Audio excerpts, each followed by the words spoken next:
One of the main questions we get is how do you marry your GoBoard to your existing drywall?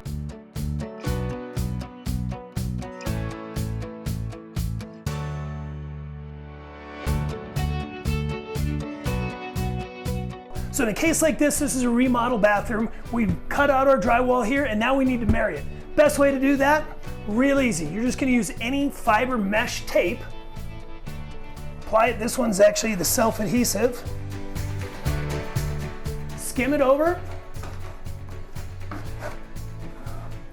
And after a couple of coats and sanding, you're going to have a nice, easy transition from your GoBoard wall to your drywall. But with that being said, can you paint GoBoard? Yes, you can. Will it accept drywall mud? Yes, it will. We'll see you in the next video.